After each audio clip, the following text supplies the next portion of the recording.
Hey everyone! I have been deeply immersed in this drug story I'm working on, but coming up for air today with a quick update on the money situation that was supposed to have been resolved by January 15th, but unfortunately, on March 19th, it is still ongoing, which is irritating because the longer these referees have to work on this, the more money goes to them and the less goes to the victims. Let's get started. This is Legal Updates with Cassidy. Enough is enough. Get what's left of the money to these victims before it's all gone. Welcome. The document we're going to consider today is a joint response to the motion to reconsider that was filed by Eric Bland and Ronnie Richter on behalf of their clients, the Satterfields and the Plylers. This has been an ongoing conversation of motions filed by Bland Richter on behalf of their clients, with the referee requesting more information, such as how much his clients have received so far. As I've said before, Mark Tinsley was very transparent about what his clients have received, but Bland Richter would only say that the Satterfields received in excess of $7.5 million. In his response to the referee's demand to know the amounts, we finally have some numbers.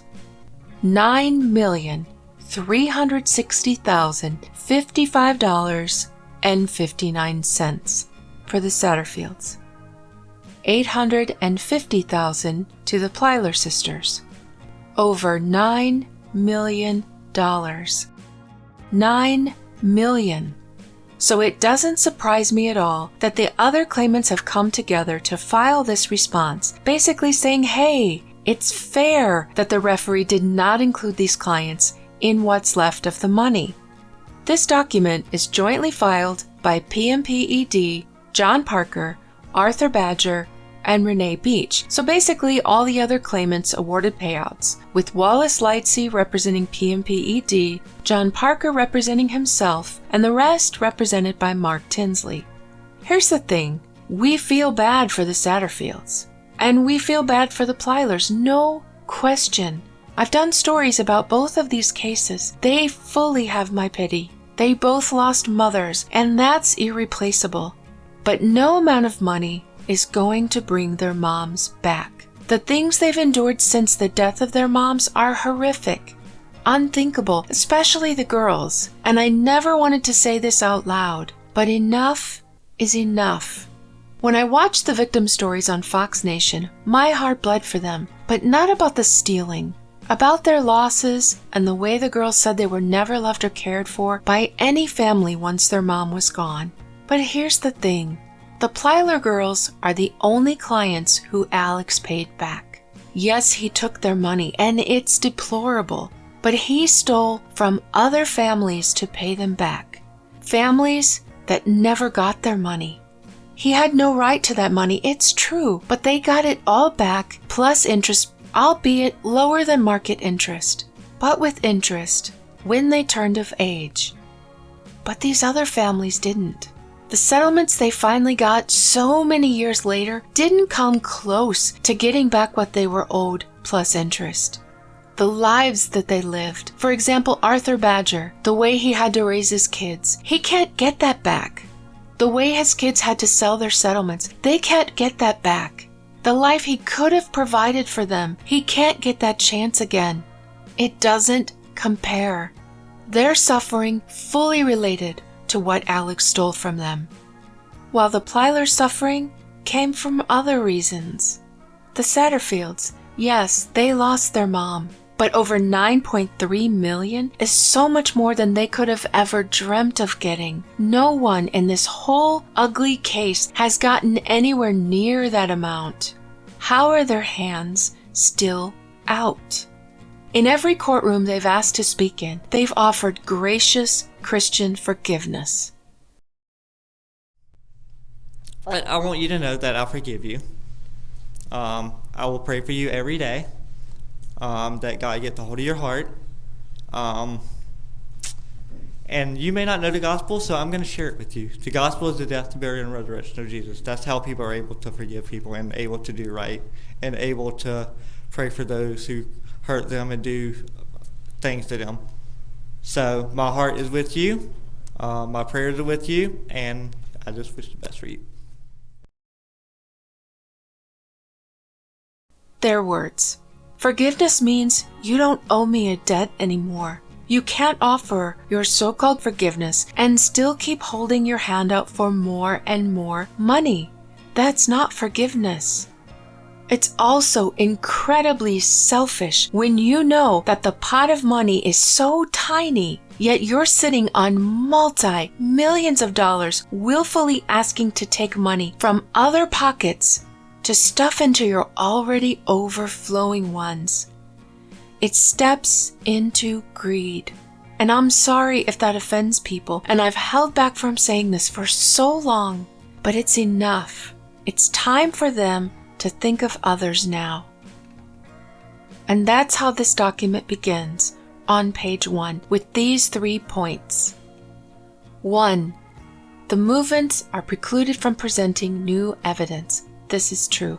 2. The special referee exercised his broad discretion in a fair and equitable manner by declining to award additional recovery to these movements since they had already received more than the amount of their losses, which was what the referee said that he was going to do.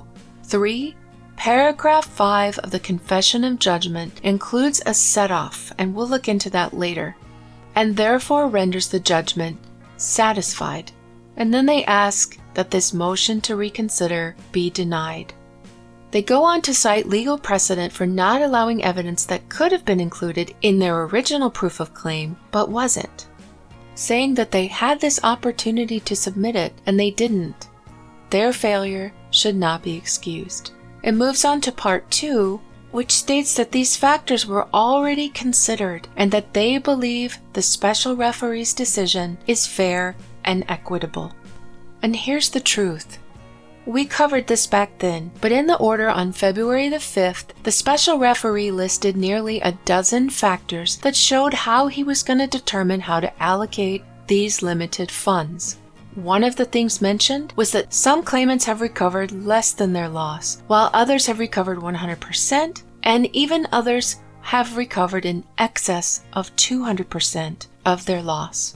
They also mentioned that in a perfect world there would be unlimited funds to redress all the harms that Alex caused, but the assets were simply not sufficient to do so. And that based on these standards for payback, it is abundantly clear the reason why these movements were not awarded a percentage, and that equity dictates it. Because these other claimants have losses that are outstanding, of course they take precedence over someone who's sitting on over $9 million recovery. I would be embarrassed in the presence of such loss to come in as a multimillionaire with my hands out demanding that these others forfeit their money to give me more. It's shameful. And now here we have the attorney saying exactly what I stated earlier about the Satterfields, that if Alex had not stolen their money, they would have received $4,305,000, which is plenty. But since they've recovered over twice that amount, given the limited funds available, the special referee acted well within his discretion as a matter of equitable principles. And again, about the Plylers, they mention that they've been paid $850,000 for their losses.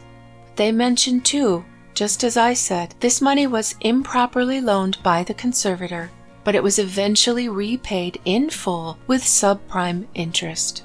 And while they do not downplay the egregious conduct by Alex, the fact that the stolen money was repaid with interest, and the fact that they've received $850,000 from other sources, demonstrates that the referee did not err in this decision. Another argument that Bland Richter used is that the confession of judgment that Alex signed entitled them to these funds, and it's being ignored. However, when you deep dive the wording of this confession of judgment, it's clear that this is not so. For example, it does clearly state that this judgment is subject to set-off and shall be reduced by credits for all amounts that have been previously paid by or for the benefit of any defendant who is or was a party to this litigation at any time. So focus on this set-off, reduced by credits for amounts.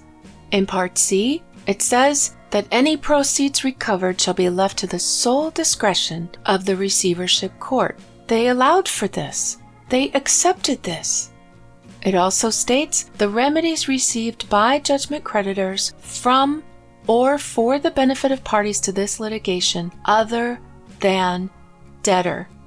So they've stressed that though the Satterfields have received money from other creditors, they've received nothing from Alex, and that makes them qualified to receive these funds. However, this clearly states remedies from other than debtor.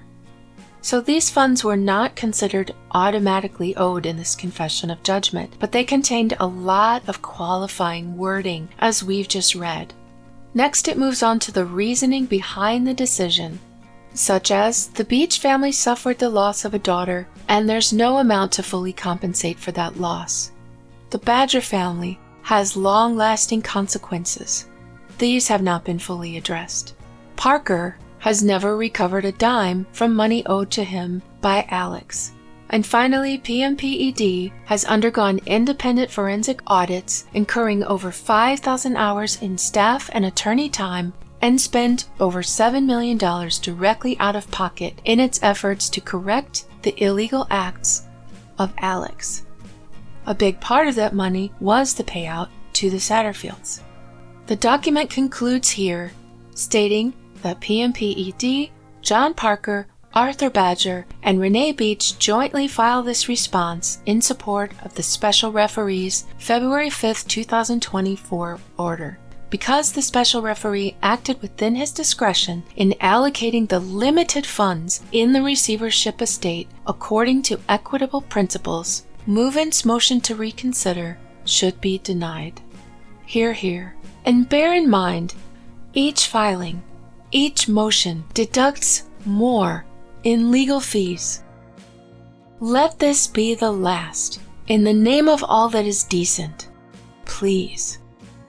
This is Cassidy O'Connell saying stay well and stay tuned.